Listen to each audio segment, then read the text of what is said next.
ladies and gentlemen, welcome to episode 20 of Do Not Worry. I'm your host, Anthony, coming to you once again from the heart of Beirut in Jaitewe. Folks, this is episode 20. I cannot believe it. I'm wearing the same t-shirt I wore on episode 1. It's been 20 weeks, guys. This is the 20th week that I've been doing this podcast. I have not skipped a week. I cannot believe that this is episode 20. We're going to have a nice, fun, spectacular bonanza today. We're going to be talking about some of our favorite Do Not Worry topics, such as Toufiluk, aliens, Harambe. We're going to be talking about some cringe, some stuff on Twitter. We're going to have a little bit of everything, okay? Before we get started, guys, let me take a second to celebrate with a shot. Now, I'm not much of a drinker, all right? I very rarely drink, but I thought I'd have a shot with you guys to celebrate the 20th episode of Do Not Worry. Funny enough, if you guys want to know who bought me this bottle of monkey shoulder, this was a birthday gift 2 years ago from Moain Jabir, co-host of Saturday After Dinner. So it's only fair that I have his birthday gift since, he's now part of the show's canon. And here's what I want you guys to do. I want you guys to take a shot with me. Drink with your boy. Let's celebrate. Once I reach out with my shot glass to cheers you guys, I want you to pause the video. I want you to hold your shot glass and take a picture. And tag me on Instagram. Tag me while you take a shot with me. Let's drink together. If you don't drink, if you're Muslim or if anything like that, drink some juice. Pour some juice in a shot glass and let's do it. All right, folks. 20 episodes of Do Not Worry. To 20 more episodes and from wine.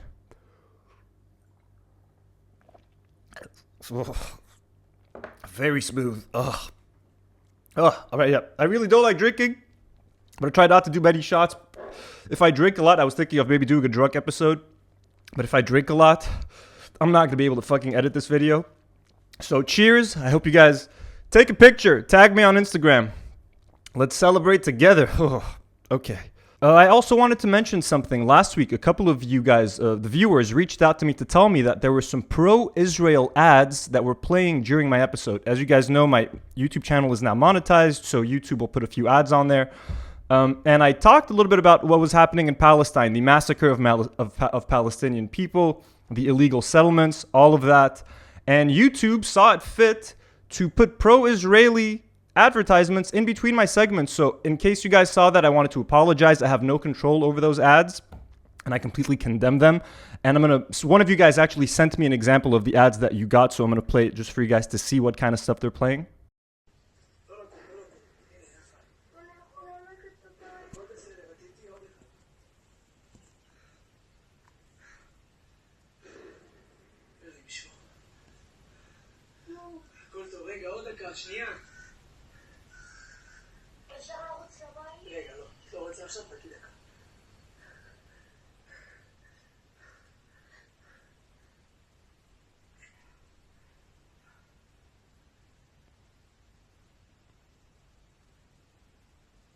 Folks, as usual, please take a second to leave a like, leave a comment. Your engagement, #engagement, has done so much to help this channel. We're at 20 episodes. We're almost at 3,000 subscribers. I could not have been able to do this without you. Okay, this is a team effort, and you guys are at the heart of this whole thing. Also, take a second to subscribe to the channel. Become a Do Not Warrior. I'm launching a second podcast at the end of June, start of July, so you guys are not going to want to miss that. It's going to be a lot of fun. I'm starting to feel the pressure of that second podcast. It's going to be fun. It's going to be exciting. It's going to be a lot of hard work. Folks, before we get going, I just wanted to take a second to again thank you guys and acknowledge the adventure we've been on. Like, how many enemies have we managed to make together in the last 20 weeks, from Toufiluk to all of Lebanese TikTok to Rena Rendour, Daddy Foodie, Karen Wazen, Noor Arida, Pierre Rabat, the whole shebang, Grand Factory. Everybody hates me. It's been fun. I'll do it all over again. You know what I mean? Have no regrets. Zero regrets. Man, it's hard to believe. I'm already feeling that one shot. Can you believe it? I'm getting a little bit tipsy. Folks, we got a lot of topics to talk about today, so I'm going to stop wasting time. We're going to be talking about Harambe. The 28th of May, so tomorrow technically, marks the 5-year anniversary of Harambe's death. We're going to talk about Harambe. We're going to remember that beautiful ape together. Toufiluk is back in the news, but it's not for the reason you think. And am I going to defend Toufiluk right now? Maybe, and that's going to be weird, but check it out. You don't want to miss it. Aliens. You guys know how obsessed I am with aliens. The world of aliens and UFOs is going crazy.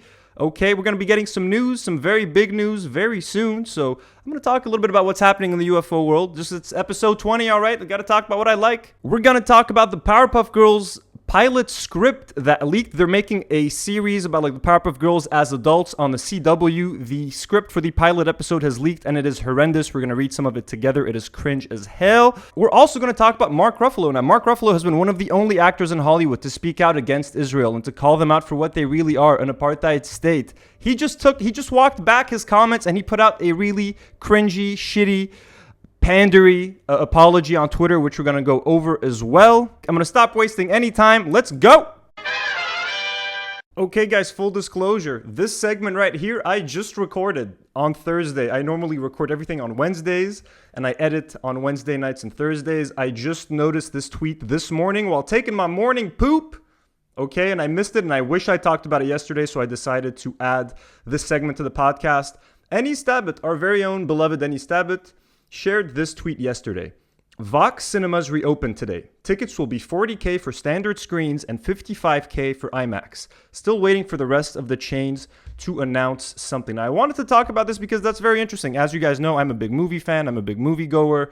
I talk about movies quite a bunch on the show. I've had Anis on the show once, and we talked about this very topic. So I wanted to share my opinion. 40 thou, for standard tickets at VOX Cinemas and 55 thou for IMAX. 55 thou is the equivalent of like 38 or 39, dollars at the 1500 rate. At the dollar rate, this is like, $3 or $4. So it really depends. How affordable this is going to depend on you, the individual, and how much your salary is. If you earn your salary at 1500 Lebanese lira, you're probably going to be screwed. If you earn fresh dollars, nothing's changed. In fact, going to the movies has never been this cheap. If you earn in dollars or at 3900, you're kind of stuck somewhere in the middle. So look, here's what I think. Running cinemas is extremely expensive. Movie theaters make most of their money on snacks. It's not even the tickets that make money. You got to pay staff. You got to power up the electricity. Every bulb that you need to buy to replace if one of the bulbs are fucked costs a fortune. Projectors cost a lot of money to fix and repair and maintain. It's an expensive endeavor. So if you want to run a movie theater and have it be profitable, you're going to have to raise your prices to better reflect the actuality of the situation we're living in. Does that mean a large chunk of the population is now going to be priced out of going to the movies? Unfortunately, yes. That is the case with a lot of different things. If you earn at 1500, if your salary hasn't changed within the last year and a half, you can barely go shopping. You can barely buy anything at the supermarket. So this is unfortunately not new for you. But yeah, this is essentially now making sure that movie theaters and the movie theater experience is reserved for those who can afford it. Is that unfortunate? Absolutely. I'm not completely surprised when I was talking about the Grand Factory situation. I was like, even if they do ever reopen, who's going to be able to afford going to Grand Factory? Who's going to be able to pay for that? Now, the difference is, obviously, and some people might be like, well, Anthony, you were saying that people shouldn't go clubbing anymore because there's bigger things to worry about. I never said people shouldn't go clubbing. I just said it was weird to ask for money to fund a club when there's other things. If VOX Cinemas came out with a fucking fundraiser, like Save VOX Cinemas, I would have fucking been like, fuck off, Obviously not, but they're not doing that. They're just going to raise their prices in order to make sense for them to reopen.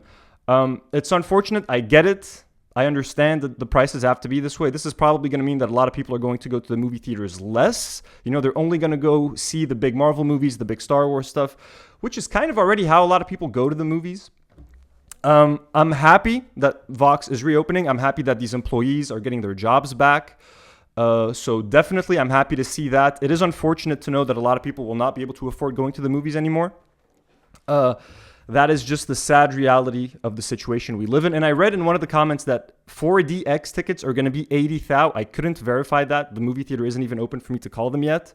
But that would seem to make sense. But then again, not very many people watch movies in 4DX. Standard and IMAX are probably going to be the most common. I'm very curious to know what you guys think about these prices. And do these prices change? Do you think they're going to change your movie-going habits? I'm also curious to know if other movie theater chains are going to open back up in Lebanon, like Grand Cinemas, Empire Cinemas, or for now, it's just VOX. And Yeah, crazy times, but movie theaters are back open. At least that's one positive. On May 28th, 2016, Harambe, the most beautiful lowland gorilla on planet Earth, was murdered at the Cincinnati Zoo when a stupid little boy by the name of Isaiah Gregg jumped into Harambe's enclosure and led to the murder of Harambe because people were afraid for the little boy's life. Shortly after the murder of Harambe, he became an internet sensation, a global internet sensation, and a meme, immortalized forever on the World Wide Web. Folks, we're here to remember the gruesome murder of Harambe. He's become a hero, he's become an inspiration, and 5 years on, he still inspires millions, including myself. Now, the story of Harambe is pretty messed up. Like, this little annoying boy forces his way into Harambe's enclosure. Harambe tries to help the boy and is a better parent to the boy than both of his parents, who, what's their fucking names again? Michelle Gregg and Dion Dickerson. Those people are the worst fucking parents, and here's a photo of them. Fuck you guys. Anyways, it's their fault that Harambe's dead. Now let's go. If you guys don't know the events, let's watch a video sort of, chronicling what happened to Harambe.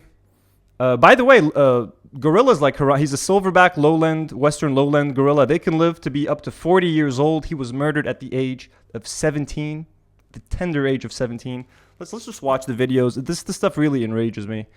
A day of panic and desperation at the Cincinnati Zoo. We're getting our second run to the Cincinnati Zoo, and this is in the gorilla cage, and a 3-year-old child has fallen into the gorilla cage.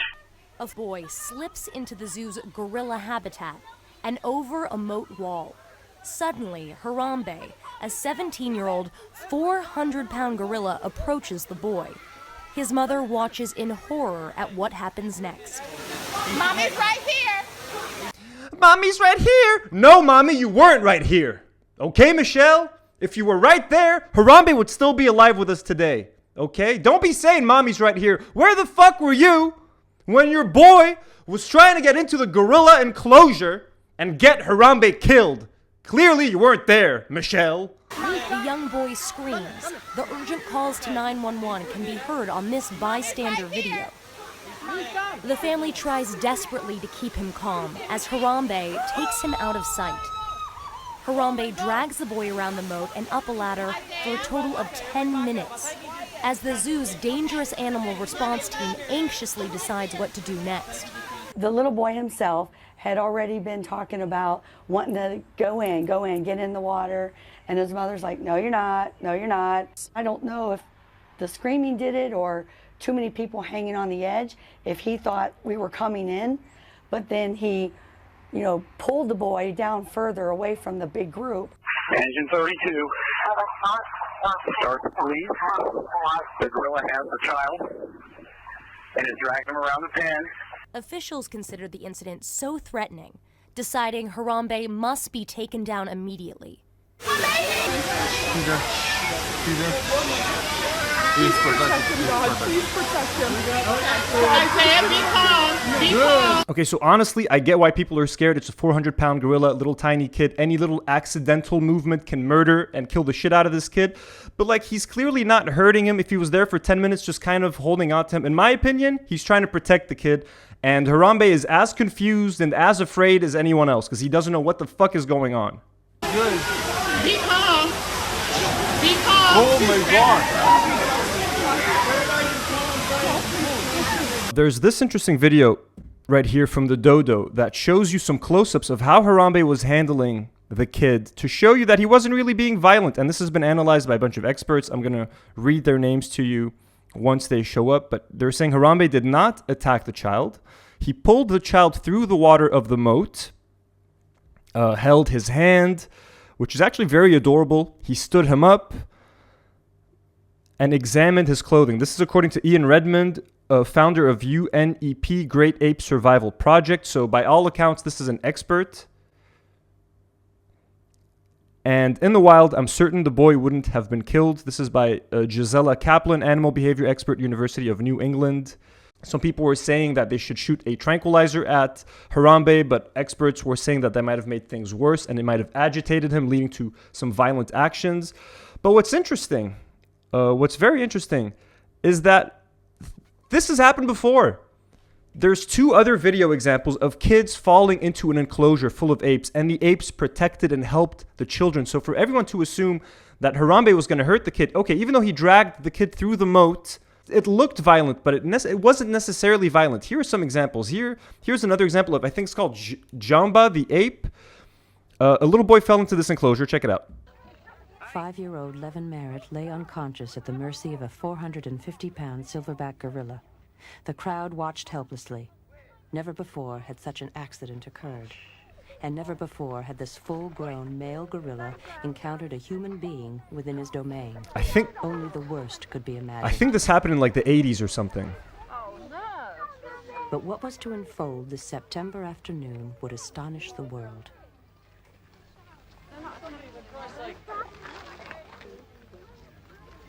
Look at that. He's protecting the kid. He's not letting the other apes get near the kid. That's so fucking adorable. Look at that, man. He's trying to wake up the kid, or he's trying to see if the kid is okay, man.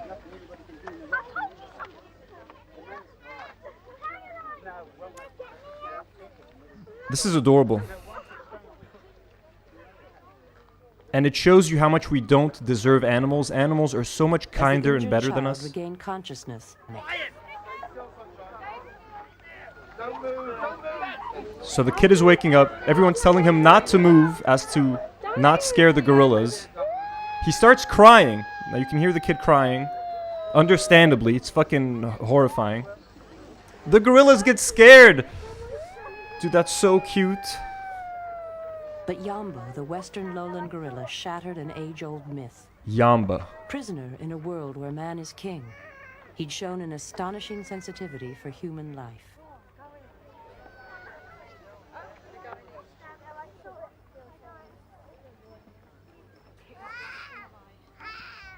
Levin Merritt was rushed to a hospital with only minor injuries. Okay, wasn't that adorable? And it happened again a few years later in 1996. Check this out. And another note in the news today. The nation's hairiest Good Samaritan is reaping the rewards of her good heart today. Lots of visitors and baskets of fruit from adoring fans, all for Binti Joie, who is the female gorilla who rescued a 3-year-old boy who tumbled into her habitat at the Brookfield Zoo near Chicago on Friday. Binti first cradled the boy, who suffered bruises and abrasions, and then took him to a service door where zoo personnel could get to him. Zoo officials say Binti may have had a special affinity for the child because she had been abandoned by her mother and was raised by humans. The way Binti is literally cradling the baby. She's cradling the kid. This is, again, adorable. This is amazing. These animals are beautiful souls. We don't deserve animals. Humans are shit. We're garbage. Here is a video of the man who raised Harambe since he was a little baby, talking about the tragedy. I raised Harambe from the day he was born. He lived with his mama for the first roughly 21 days. That mother and father had to be petrified. They had to be scared to death. The public around them had to be mortified. Everybody was total loss because, my God, they didn't know who he was. This beast had this baby. He was in a situation where there's this strange thing here that I don't know what do I do? Do I fight it? Do I love it? Do I run from it? What do I do? It's true. Harambe was confused and he chose love. Harambe chose love. I choose to believe that Harambe was trying to help that boy. He was cradling the boy, not cradling, but he was holding the boy, making sure he didn't leave his sight. I really think he was being very paternal. And I don't know. So again, let's take another look at those parents whose negligence has led to the death of beautiful Harambe, Michelle and Dion. There they go again, okay? And here's another look at little Isaiah. Now look, obviously this is an adorable kid and I don't want anything to have happened to him. But like, Harambe and like silverback gorillas are endangered and they're rare. Like, kids aren't. Like, it was going to sound like an asshole, but maybe we should have, saved the more rare animal rather than like a little boy. I mean, we're not even saying pick sides. Just wait it out. Let's just wait a little bit and see what Harambe would have done. You know, I don't think he would have hurt the kid. Let them hang out a little bit longer. I think it would have been fine. Thankfully, Harambe, the most beautiful Harambe, has been immortalized in memes. One of my personal favorite memes is every time a celebrity dies, there's the "Come join us" meme, and Harambe is right here at the center. Right here, beautiful Harambe at the center, with Robin Williams next to Kobe and all of that.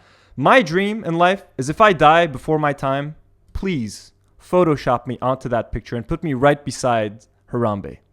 I can't think of a better way to send me off than to put me on that meme right next to Harambe.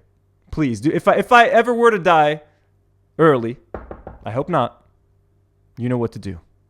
And Harambe, thank you so much for being you. Thank you so much for inspiring all of us. I think about you every day, Harambe, and we're going to keep thinking about you. And as always, folks, when you're alone and when there's not a lot of people around you, pull your dicks out for Harambe.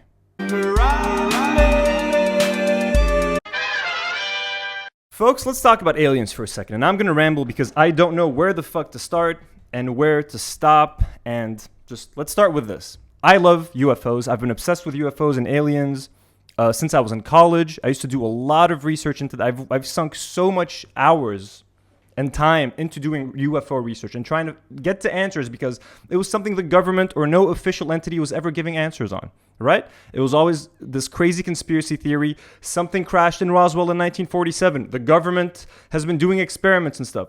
It's just crazy people talked about this stuff. Well, now, since 2017, since the New York Times released 3 leaked UFO videos that have then been confirmed by the Pentagon in 2020. Okay, last year in 2020, the Pentagon confirmed 3 UFO videos that were taken by radar. Just a few weeks ago, they confirmed 2 more videos. One that shows a UFO going from the air into the water, so it's a transmedium object, and another video showing triangular UFOs floating over a ship that was shot in 2019.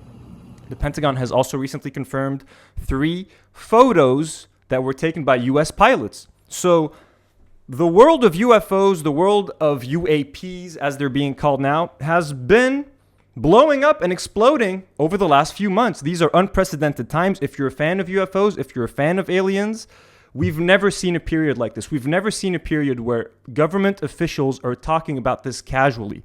There was a report on 60 Minutes just a few weeks ago. It was a 15-minute report, and 60 Minutes is one of the most respected name in news. They talked about UFOs. CNN has been talking about UFOs nonstop. The New York Times, the New York Post. Everyone is seemingly talking about this subject when just a few years ago, it was considered completely taboo. It was considered completely wacky and kooky. The media wouldn't touch the UFO subject with a 10-foot stick because of the stink that would come associated with that topic. But it's all changing, and it's all changing extremely fast, which is making some people uncomfortable. And there is now a rift in the UFO world. We're going to talk about that in just a second. And just to give you guys an example of how the conversation has changed, just 5 months ago, Obama was having an interview with Stephen Colbert, and he was asked about UFOs. Look at how stern his answer was. Look at how quickly he cut Stephen Colbert off with his answer. But just 5 months later, when James Corden asks him a very similar question, look at how much more open Obama is being about the subject. And that's only 5 months in between the 2 interviews. Let's just watch that really quickly. UFOs? Any UFOs? Did you ask about that? Certainly asked about it. And? Can't tell you. Sorry. Okay. See? Just can't tell you. That's it. 5 months later. But what is true, and I'm actually being serious here, is that there's footage and records of objects in the skies that we don't know exactly what they are. We can't explain how they moved, their trajectory. They did not have an easily explainable pattern. People still take seriously trying to investigate and figure out what that is. But I have nothing to report to you today. Okay, so, and he makes a joke afterwards, like saying that Reggie Watts, the guy who asked him the question about UFOs, maybe he's an alien. So they're still joking around the topic. He doesn't take the question fully seriously. But you can clearly see a difference that 5 months made between how he was willing to answer the question then and how he's answering the question now. the US government is suddenly being a lot more open on the subject of UFOs. Now, why is that? Does the government being that open with UFOs, is that a good thing? Is that a bad thing? Well, for someone like me who's been obsessed with the topic for years and who's wanted some kind of official answer, it's great news. It's definitely great news. But here's the thing. I don't trust the government. Like, how can you trust the US government? Specifically when it comes to the topic of UFOs, when we know they've been lying about this for over 70 years. Like, at this point, who doesn't believe that Roswell actually happened? And if you want some proof that Roswell actually happened, here's Lou Elizondo. Lou Elizondo is basically a guy who was the head of the Pentagon's UFO research program from 2007 to 2012. And he left in 2017 because he was sick of all the secrecy and the bureaucracy and the red tape. So this guy knows more than anyone else in that field could possibly know. He's the guy who's been providing us with so much information. Him, Lou Elizondo, and Chris Mellon from the CIA have basically been doing all the work solo, trying to uncover the truth about UFOs. So this guy who was at the Pentagon, who worked at the Pentagon, who was appointed by the Democratic Senate Majority Leader Harry Reid to investigate UFOs, listen what he has to say about Roswell, New Mexico. Okay? He's basically casually admitting that Roswell happened in an interview with a guy on YouTube. Check this out. A few hints before, but Roswell may not have been the first event. And well known. I mean, there's been some reporting internationally as well that there have been some crashed vehicles, and they were obtained by local authorities, and there was some scientific study done on them. I want to be very careful not to go too far down the rabbit hole, but I've seen personally some documentation that's very compelling from a particular foreign country. Okay, he goes on to say that there was a crash in Italy a long time ago, even before Roswell, and some of those fragments were sent to the United States. Guys, this is Lou Elizondo. He was the head of ATIP, the the Advanced Aerospace Threat Identification Program at the Pentagon. Okay, so now you guys are wondering, well, Anthony, now that the Pentagon and the government is actually being a little bit open about this, why are you upset? Why aren't people trusting the government now that this information is finally making it out there? Isn't that what you guys wanted?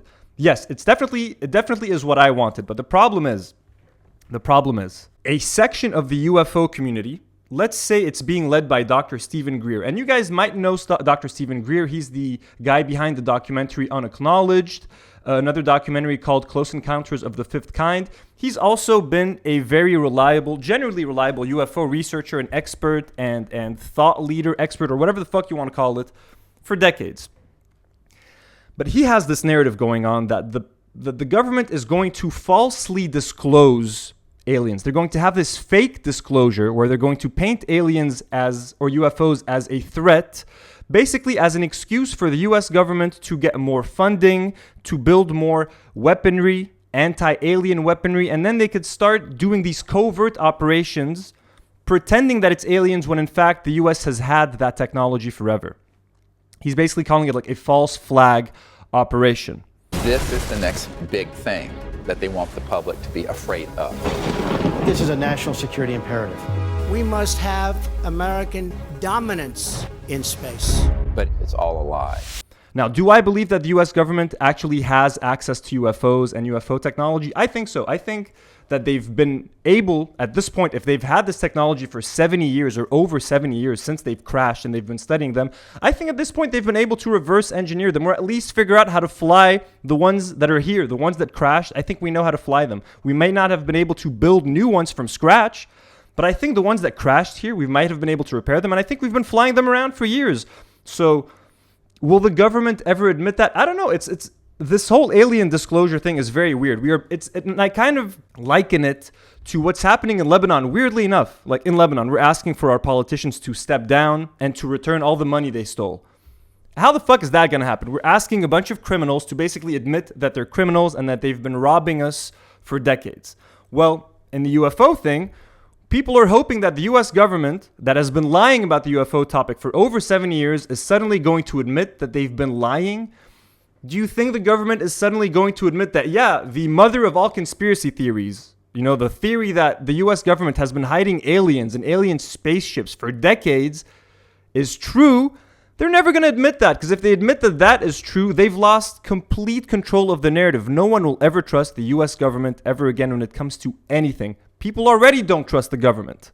Can you imagine how little trust there's going to be when they're like, hey, by the way, we've been lying to you guys about aliens for 80 years. We've had their technology. We were flying them around. All these, like, no one's going to believe them. So the Pentagon is in this very tricky spot where they're like, we don't know what the fuck to do. Like Lou Elizondo and Chris Mellon are putting us in a corner where they're kind of forcing us to talk about this topic. I think what Lou Elizondo and Chris Mellon have done by painting UFOs as a potential threat, I think that's actually genius. And I don't think they're painting them as a potential threat to help the US government get more funding or to try and help the US government hide what they know about UFOs. I think they're painting UFOs as a potential threat because it's the only way they can exert some kind of pressure on the government to admit what's going on.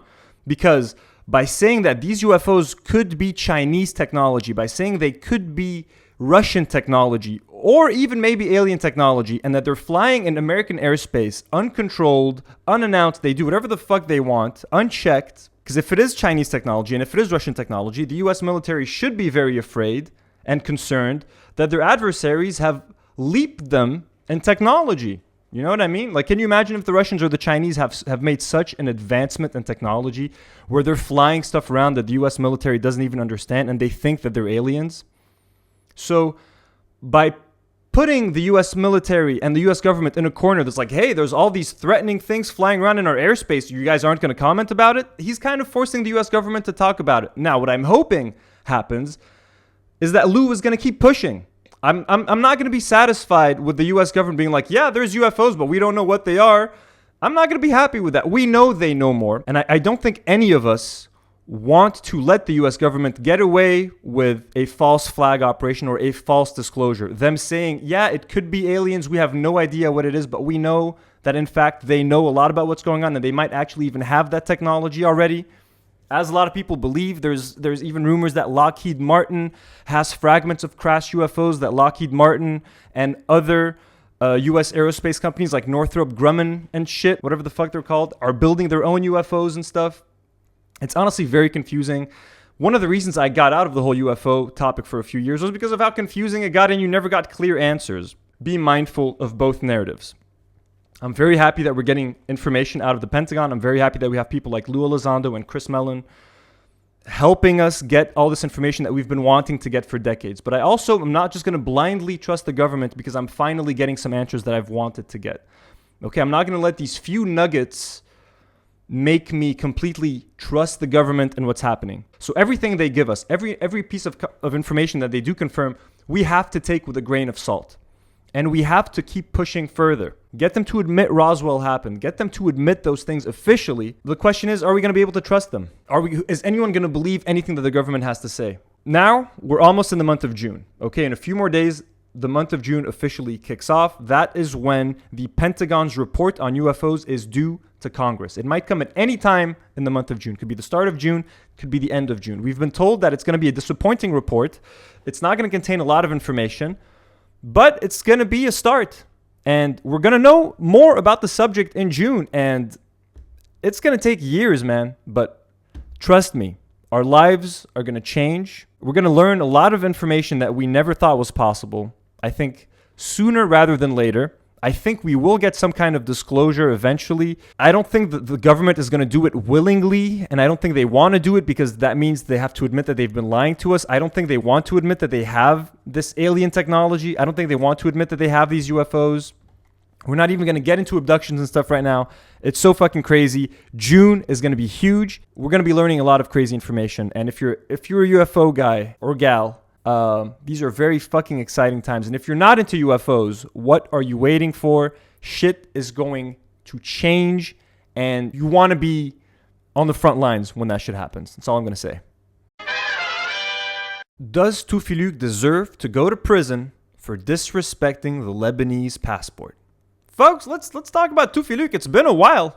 Toufiluk, for those who don't know, is one of Lebanon's most renowned bullies on social media. Kind of an infamous asshole.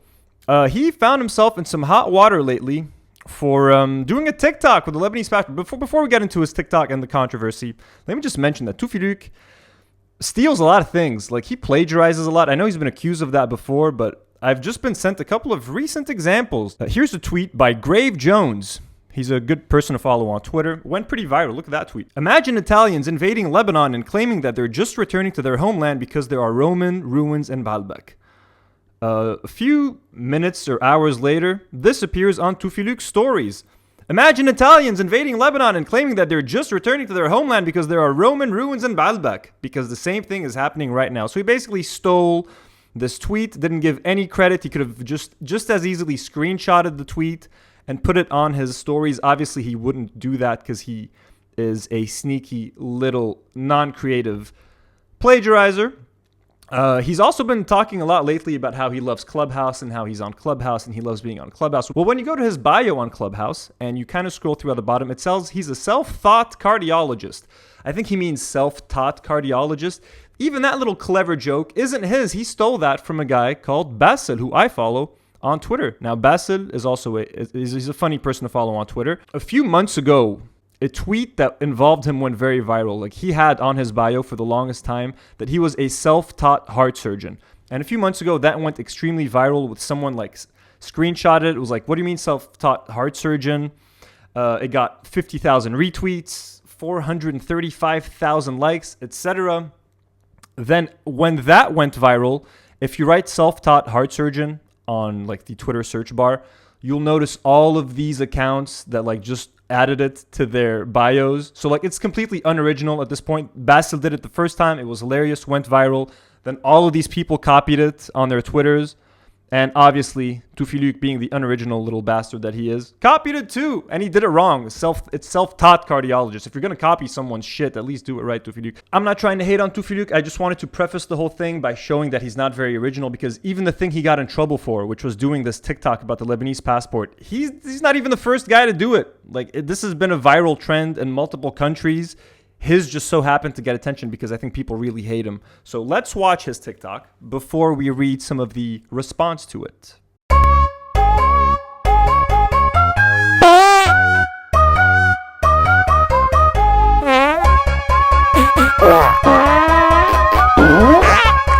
Okay, hilarious stuff, Toufiluk. So anyways, this stupid TikTok led to some pretty serious controversy. So there's this lady called Kiki Sam'an. I'm going to read in Arabic, folks, by the way.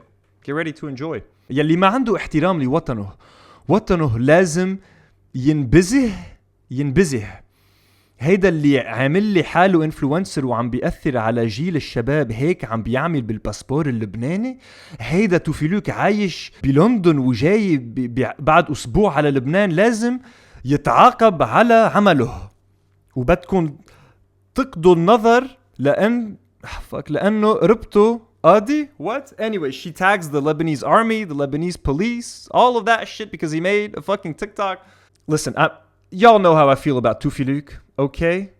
But y'all know how I feel about bootlickers even more. And Kiki Sam'an, you are a goddamn bootlicker, tagging the military and the police to arrest Toufiluk at the airport because of a TikTok? Bitch, are you serious? What? There's some more. Now look at all these fucking boomers, and this is all boomers, by the way. This is a fucking boomer attack, okay? Responding to her tweet. شرخيص اللي بيستهزئ whatever بأصله مهما قصة الظروف وبعدنا على أرضنا الوطن بيعيش فينا فكيف إذا كان وطننا لبنان. And then she responds, من ينكر أصله هو نكرة. Oh my God, Kiki, you're such bootlickers. You and Danny Antoon. More responses. Look at this guy. Alain Saliba. Patriotism is a virtue saturated with integrity and dedication. This individual lacks both and must be stripped of his Lebanese citizenship. Kiki Sam'an, the bootlicker, responds, هيدا اللي لازم يصير. Angry face. Oh my God, you guys are such cringe boomers. Anyways, another one. Here's Freddy. لازم الأمن العام يعملوا فيه مثل ما هو عمل بالباسبور يمسحوا الفيل الأرض الإزاز. Oh, and Kiki's like هيك لازم. Oh my God, شو عنا بعد هون؟ بيبي إهانة للوطن لازم يتعاقب عليها. كيكي سمعان 100%. Look, disgusting fucking people. And أسعد حنا, بتركيا في حدا عمل مثل هالفيديو بالباسبور التركي، قاموا اعتقلوه، خلوا السلطان التركي قدوة الكرم وكمان اعتقلوه. I don't know what the fuck he said, but he's like saying in Turkey they did the same thing, they should do the same here. Yeah, why the fuck do you want that, Asad Hanna? Why the fuck do you want that, you fucking bootlickers? And Kiki Saman answers by هيك لازم من دون ما نكون قدوة لحدا. Whatever the fuck she's saying. Anyways, you people are disgusting. The fact that you're making me defend Toufiluk. Fuck you for making me defend Toufiluk. I can't believe this. And on episode 20, no less. Incredibly stupid. Stupid people. Okay? Stupid people commenting on an even dumber person. And it wasn't even an original, like, TikTok idea. He stole that idea from other people, just like he steals his tweets, just like he steals his bio on Clubhouse and all that shit. Anyways, Toufiluk, hope you're doing well, man. I've missed you. You blocked me, right? Yeah, I can't see your shit anymore. But yeah, who would have thought, you know? Took 20 weeks, but I finally said something positive about Toufiluk. Mark Ruffalo. You know, he plays the Hulk in Marvel's, and the MCU. You know, he's the Hulk in the Avengers and all of that. He's been in a bunch of movies. I really like Mark Ruffalo. I'm a big fan of him as an actor. And as a person, like, usually he seems like a pretty nice guy. He's your typical Hollywood liberal, you know, a lot of, like, tweets that are, like, pro-environment and stuff. Like, I don't know if it's just, like, virtue signaling or if he's actually into these things, but he does seem like one of the more open and more liberal people in Hollywood with a genuine passion for justice and stuff like that. So I've never taken the stuff that Mark said in a virtue signaling kind of way. I've generally felt like he's meant it, and I really do feel like he's an ally to the people and to a lot of good causes around the world. That's just the vibe that I get. You know, I can't really prove it.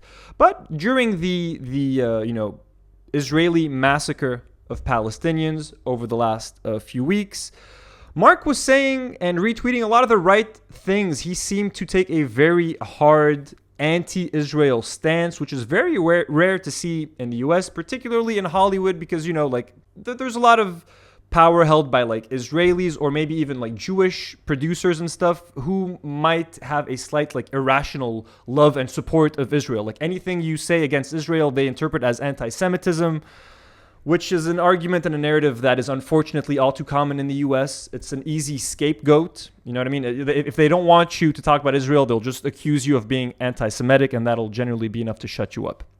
Anyways, here's some of the tweets that Mark Ruffalo either tweeted out or retweeted. So here's one that he retweeted. Tomorrow we will wake up and we will still be under occupation with a further entrenching apartheid and a brutal oppression regime. That's violence. Ceasefire is not an end to violence. Mark Ruffalo retweeted that.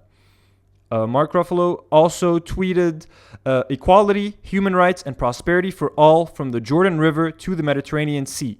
The fight for equality happening here in the USA should be the guiding principle of our values in the Middle East and for our allies abroad. On May 11th, he tweeted, 1,500 Palestinians face expulsion in Jerusalem, 200 protesters have been injured, 9 children have been killed. Sanctions on South Africa helped free its black people. It's time for sanctions on Israel to free Palestinians. Join the call. He tweets something similar on the 15th of May. Over 30 children killed, mothers dead, hundreds injured. We are on the brink of a full-scale war. Sanctions on South Africa helped free its black people. It's time for sanctions on Israel to free Palestinians. Join the call. Hashtag Gaza under attack. So Mark Ruffalo, by all means, being very vocal on social media, which is, you know, the only power most of us have, let's be real. But he's using his power and his platform very responsibly. Made him a lot of allies. But over the last few days, he kind of started switching his tune, and a lot of his tweets were more focused on anti-Semitism and just like anti-Semitism comments. So here, he retweeted this tweet. I am a Muslim man who stands with our Jewish brothers and sisters, and I despise anti-Semitism. We've been here before. We know better. Stop the hatred. He also retweeted this post from the ADL. Breaking. U.S. anti-Semitic incidents remained at a historic high in 2020. Today, 2 years after the deadly shooting at Shabbat of Poway, we release our 2020 audit of anti-Semitic incidents. 2020 was the third highest year on record. Here's another tweet that he retweeted. I know it's frustrating to see newly mainstream descriptions of Palestinian reality being portrayed as responsible for acts of anti-Semitism, but I urge you all to focus on this truth. We Palestinians wholly reject anti-Semitism, and it is not compatible with our liberation movement. Again, I don't disagree with any of this. I am completely against anti-Semitism. One of my best friends in the U.S. was Nathaniel Bresler, a Jewish person. His family, John Bresler, Mary Bresler, and his brother Ben Bresler. Some of the most amazing people I've ever met. I have nothing but love in my heart for the Jewish community, for Jewish people.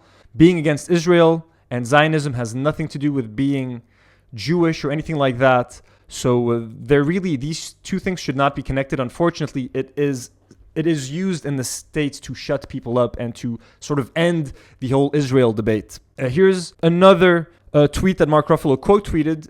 It was a video of apparently Palestinians in Europe driving around in London saying some anti-Semitic things. Mark Ruffalo shares that and says, folks, this is no way to solve anything. It only leads to more extremism and makes it harder to bring forward peaceful, non-violent solutions to the problems that face us. Again, I don't disagree with him, but over the past few days, he's mainly been focused on the anti-Semitism stuff, which just changes the narrative, and it makes it seem like people who are against Israel are anti-Jewish and just all that bullshit. And finally, a couple days ago, he busted out the big whammy. It was clearly going in that direction, but he had to say it.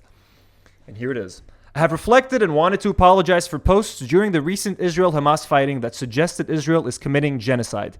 It is not accurate, it's inflammatory, disrespectful, and is being used to justify anti-Semitism here and abroad. Now is the time to avoid hyperbole. I quote tweeted him and I said, turns out the Hulk is a little bitch. But in all seriousness, I think we all know that Mark Ruffalo was forced to make that statement either from his management, his managers or his agents, maybe even from Disney. He's part of a massive global franchise in the MCU. No one wants the Hulk to cause any problems, I guess. So this comes from pressure, from high up to make that clarification. And it makes you think, like, if someone like Mark Ruffalo, he's the fucking Hulk in the MCU, you'd think his career would be untouchable. Think again. This just goes to show you how much power certain people have in Hollywood, and they're willing to support these false narratives. And we saw Mark Ruffalo akal sahsouh قدامنا, basically the Hollywood version of a sahsouh, whatever they want to call it. But they shut him up. They shut Mark Ruffalo up, and it's sad to see. I wished he could be a little bit, have more of a backbone, but the guy still wants to make money. He's afraid for his career. And look, I forgive him. We know why he's saying this. It would have just been nice for him to stand his ground, because everyone backs off eventually. Everyone who supports Palestine eventually, I feel like, has to back off if they work in Hollywood, because they want to keep the money train rolling. But it was disappointing. I get it. Not surprised, but definitely disappointing to see. I think it's pretty safe to say that I was a huge Cartoon Network fan as a kid. I grew up on Cartoon Network, whether it's Dexter's Lab, Courage the Cowardly Dog, I Am Weasel, Johnny Bravo, Powerpuff Girls, all of that shit. I was a huge fan. It still has like a lot of nostalgic value for me. So I was definitely like a Cartoon Network kid and not a Nickelodeon kid growing up. So I love all of those properties, and Powerpuff Girls has always been one of my favorite cartoon series. I thought it was extremely funny. It was extremely creative. And a few months ago, I remember reading that they were going to make a live-action Powerpuff Girls series following the girls as they were entering adulthood. It wasn't really going to be connected to the cartoons, but I wasn't really sure. Anyways, I forgot about the series. I heard about it. They were going to make it for the CW. Completely forgot about it. Yesterday, as I was scrolling through Twitter, I see this tweet from this guy who's like, someone, Henri Satera, leaked the script for that CW Powerpuff Girls pilot. Hoo boy! So I was like, wait, what? Holy shit. So I started reading some of the script, and holy shit, the guy's right. Folks, it is horrendous. I downloaded the whole script, and let me tell you, who wrote it? Diablo Cody is actually one of the writers, which is insane to think. Diablo Cody wrote, what was it called? Juno. It was a very good movie. So the pilot was written by Diablo Cody and Heather Regnier. The tweet was actually taken down because of a DMCA notice, which suggests that this was actually the real script. So the fact that the tweet was taken down, it does suggest that it's real. Let's read part of that script because it is honestly incredibly horrendous and very, very cringe. And they're trying so hard to make this adult and sexy, and it's fucking horrible. Let's just read some of this. So, Bubbles. Blossom's fine. I saw her on Insta that she has a boyfriend. I saw on her LinkedIn that she got promoted. And I saw on Facebook that she still talks to Grandpa despite their political differences. Buttercup. Coming back here is probably triggering for her. Bubbles. Why? Because she's the one who killed Mojo. I mean, moveon.org. Oh my God, what the fuck is that? Okay, that's just little taste, folks. Here's more. Bubbles. Look, we loved being Powerpuff Girls, but sometimes we wanted to be other things too. Like in Dirty Dancing, Baby wanted to join the Peace Corps, but she also wanted to be a fancy slut, and her dad didn't get it. Here's another one. Buttercup. I'm not wearing that dress anymore. It's compulsory heterosexuality. Blossom. Take it up with dad. Here's another one. Butch. Last time I saw you, you broke off our engagement and told me you'd pawned the ring off for drugs. Bubbles. Was that you?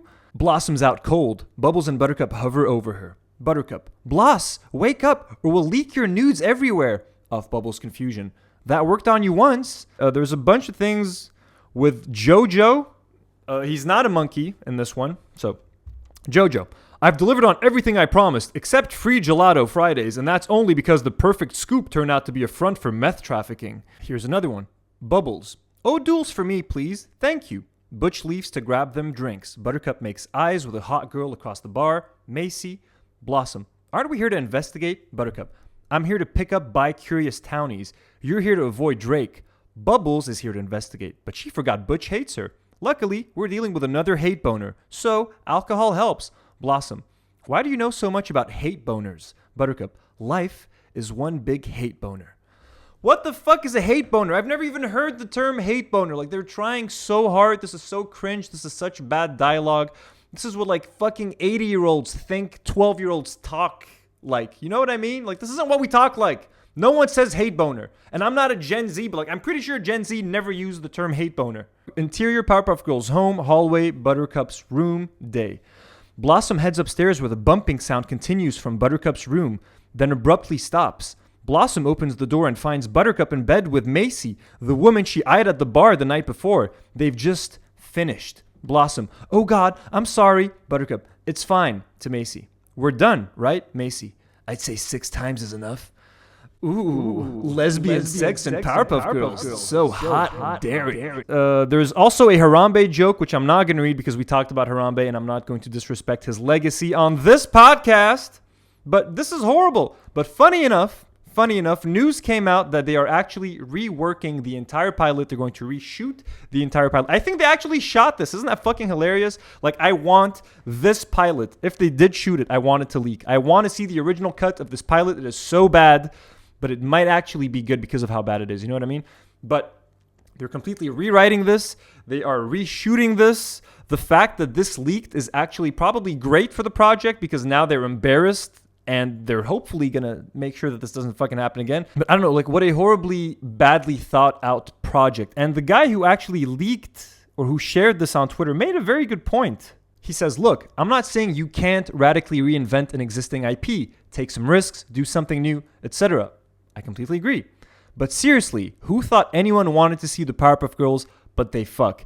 And he's right. That is essentially all they've done. They took the Powerpuff Girls, they sexualized them a whole bunch, made them talk about sex and drugs, and like that's supposed to make them like adults, and that's supposed to make us as like young adults or, you know, adults and millennials connect with them more. I don't think, though, this is very shallow. This was such a very shallow vision for what the show could be. Very misguided. I really hope they turn this around because, look, I like the Powerpuff Girls. I think it's a great cartoon.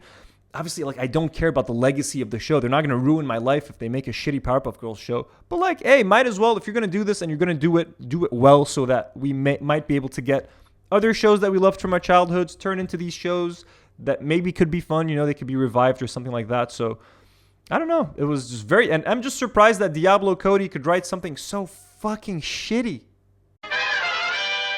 We're not done yet, folks. We're not done yet. I told you episode 20 is going to be a big bonanza. I wasn't sure if I wanted to talk about this because the person involved is a very sweet lady. Her name is Polleksandra El-Zahran, known as Polleksandra on Instagram and on Twitter. I know her tangentially. We've never met in person, but we've spoken on Instagram. She's very sweet. She's reached out to me a couple of times. She seems like the nicest person ever. She was huge. Her account like blew up during the Thawda. She was a great source of information. A lot of people have a problem with her Instagram account. I don't really follow much anymore to know what she's up to, but she's a life coach. Seems like a very sweet lady. Okay, nothing against her, but she put out a tweet and then she also posted it on Instagram, and it was incredibly cringe that I kind of had to talk about it to just warn people maybe not to share things like this because of how cringy and how, I don't know. So she wrote, "A German girl told me I am addicted to Beirut. My friend asked her why. She said, because this is the place where I feel alive." And, look. Let's read, before I get into it, let me read some of the responses on Twitter. And then everyone clapped. This person said, "Interesting how Lebanese people feel dead there, though. Don't you think?" Someone else says, there's just a picture of Britney Spears kind of looking at her like, really? Really? Someone said that? Someone else says, "White person living in third world country feels alive while getting paid $5,000 a month in fresh dollars with a white passport capable of escaping back to her first world country at any time." Extremely accurate. Very accurate. Another funny tweet. "On today's episode of Things That Never Happened."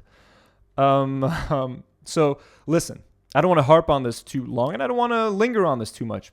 Obviously, a German girl who has access to fresh fucking euros, okay, is going to feel alive and happy here in Lebanon.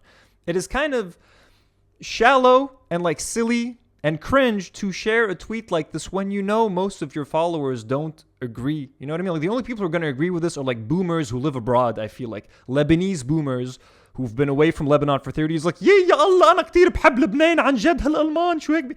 Like this is like خلاص يا كامل. We're all here إرفانين مش عارفين كيف بدنا نفل to tweet something like that because this is the place where I feel alive. Like, yeah, when I went to Colombia 3 years ago with my friends, we felt very fucking alive. But you know what? Colombians there weren't. You know? They make no fucking money. They're poor. We take advantage of their country. We're that country now. Let's not be, and let's not perpetuate the idea of like the tourist that shows up to a shitty country is like, wow, this is such a lovely land. You're like, fuck off, bro. Not you, Polleksandra, but like your German friend, okay? I don't need to hear how much you love our shitty third world country, Mr. Rich Fresh Dollar person, okay? No one wants to hear it. These tweets are cringe. With all due respect, please try to avoid those tweets. I had to mention it. I'm sorry. It's too cringe!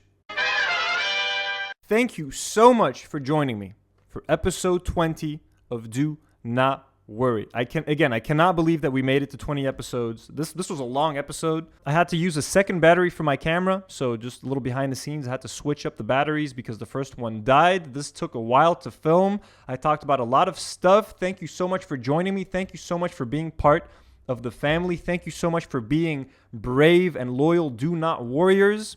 We're almost at 3,000 subscribers. Please take a second to like this video, leave a comment. All of your engagement has helped me so much. Let's get this video in the recommended page. Let's get it suggested to a bunch of people who don't know my channel.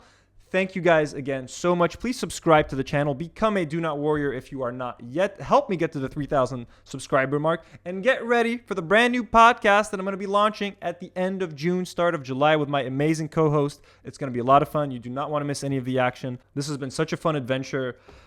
This show has allowed me to discover so much about myself, rediscover my passions in so many different avenues, whether it's creating videos, aliens, all that sort of thing.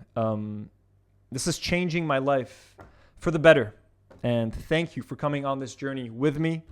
I really appreciate it. You guys have no idea. And I can't put into words how much I appreciate your time and your support. Like the fact that you guys are giving me 30 to 40 minutes of your time every week is pretty dang incredible. So thank you so much.